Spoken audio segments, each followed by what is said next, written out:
Hello dear, हमारे channel में आपका स्वागत है। तो आज मैं आपके लिए लेके आई हूँ सिमुलेटेड लेसन प्लान जो बायोलॉजी से रिलेटेड है। तो आइए देखते हैं। सबसे पहले पाठ्योजना संख्या आ जाएगी, दिनांक कक्षा 8, विषय विज्ञान, उपविषय जीव विज्ञान, अवधि वादन, प्रकरण हमारा हो जाएगा जल चक्र। विद्यालय का नाम, सामान्य उद्देश्य, पहला छात्रों में वैज्ञानिक दृष्टिकोण विकसित करना, दूसरा छात्रों को वैज्ञानिक तथ्यों से अवगत कराना, तीसरा छात्रों में तर्क चिंतन एवं कल्पना शक्ति का विकास करना, चौथा छात्रों में विज्ञान के प्रति रुचि उत्पन्न करना, पांचवा छात्रों को दैनिक जीवन में विज्ञान की उपयोगिता से अवगत कराना। उसके बाद हमारा विशिष्ट उद्देश्य आ जाएगा, जिसमें पहला ज्ञानात्मक, दूसरा बोधात्मक, तीसरा प्रयोगात्मक, चौथा विश्लेषणात्मक, पांचवा संश्लेषणात्मक और अंतिम होगा मूल्यांकन का। विशिष्ट उद्देश्य के बाद हमारी शिक्षण सहायक सामग्री आ जाएगी, चॉक, डस्टर, पॉइंटर, चार्ट आदि।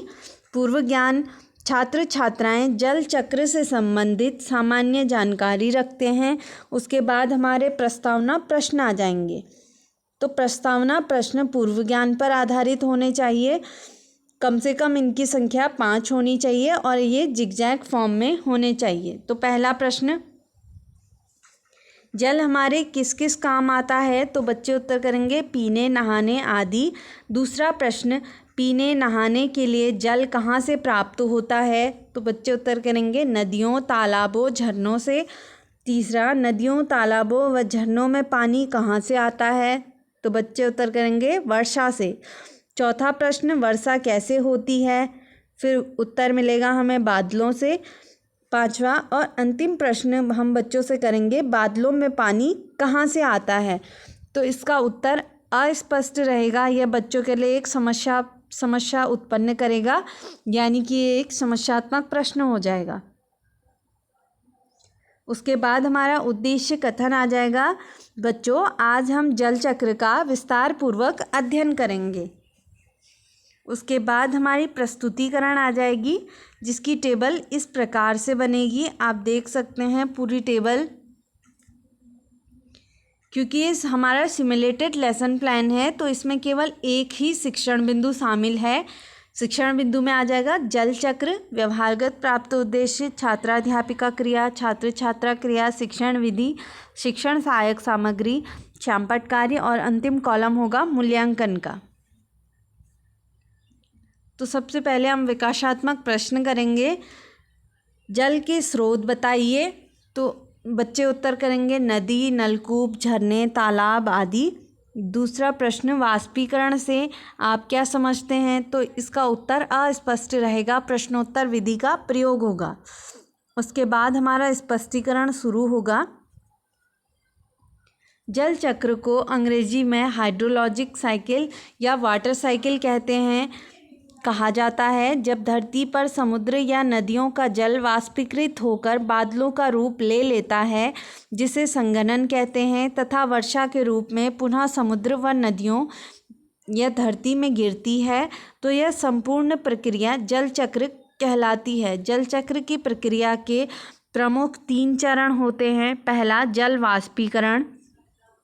सूर्य की गर्मी के कारण समुद्र, नदियों का जल वाष्प में बदलकर वायुमंडल में चला जाता है। यह प्रक्रिया जल वाष्पीकरण कहलाती है। दूसरा, संघनन। जल वाष्प जब वायुमंडल में पहुंचता है, यह संघनित होकर बादल का निर्माण करता है। तीसरा, वर्षण। यह संघनित बादल जल वाष्प को पुनः वर्षा के रूप में धरती पर गिरा देते हैं। ये वर्षण हो गया। इसके बाद एक स्टेप आप एकत्रण भी लिख सकते हैं। कई जगह पे आपको एकत्रण लिखा हुआ दिखेगा।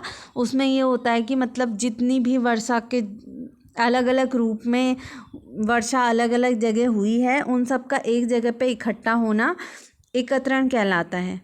तो ये हमारी स्पष्टीकरण हो गई। इसके दौरान छात्र छात्राएं ध्यानपूर्वक सुनेंगे। व्याख्यान और प्रदर्शन विधि का प्रयोग होगा। यह हमारी शिक्षण सहायक सामग्री में चार्ट और शामपट है। तो आप एक बात का ध्यान रखिएगा, जो हमारा श्यामपट्ट है वो हमने नीचे लगाया है और चार्ट नीचे लगाया है और श्यामपट्ट ऊपर लगाया है। तो इसमें एरो लगा के दिखाया गया है कि आपको श्यामपट्ट हर स्थिति में ऊपर ही लगाना है। श्यामपट्ट नीचे आ जाएगा और चार्ट ऊपर को आ जाएगा। उसके बाद हम बच्चों से प्रश्न करेंगे, जल चक्र को अंग्रेज़ी में क्या कहते हैं? तो बच्चे उत्तर करेंगे हाइड्रोलॉजिक साइकिल या वाटर साइकिल कहते हैं। प्रश्नोत्तर विधि का प्रयोग होगा। सारांश, जल चक्र के बारे में पढ़ा और उसके प्रमुख चरणों वाष्पीकरण, संघनन, वर्षण को पढ़ा। उसके बाद छात्र छात्राएं सीखे गए ज्ञान का प्रयोग कर सकेंगे। हम मूल्यांकन प्रश्न करेंगे बच्चों से। पहला प्रश्न, वाष्पीकरण को बताइए। दूसरा प्रश्न, जल चक्र के कितने चरण होते हैं? ये हमारी प्रस्तुतिकरण हो गई। उसके बाद लिखित एवं निरीक्षण कार्य आ जाएगा। छात्राध्यापिका छात्रों को श्यामपट्ट पर लिखित कार्य अपनी पुस्तिका में लिखने का निर्देश देती है और स्वयं घूम घूम कर निरीक्षण करती है। पुनरावृत्ति प्रश्न में पहला प्रश्न, जल चक्र प्रक्रिया के 3 चरणों के नाम बताइए। दूसरा, संघनन क्या होता है? आप पुनरावृत्ति प्रश्नों की संख्या 3 या 4 भी रख सकते हैं। उसके बाद हमारा गृह कार्य आ जाएगा। दीर्घ उत्तरीय प्रश्न, जल चक्र को विस्तार पूर्वक समझाइए। लघु उत्तरीय प्रश्न, वाष्पीकरण तथा वर्षण को परिभाषित करो। अति लघु उत्तरीय प्रश्न में जल चक्र को अंग्रेजी में डॉट डॉट कहते हैं। दूसरा, जल चक्र जल का वाष्प बनकर बादल का रूप लेना डॉट डॉट कहलाता है। मैं आशा करती हूँ कि आपको हमारी पाठ्योजना पसंद आई होगी।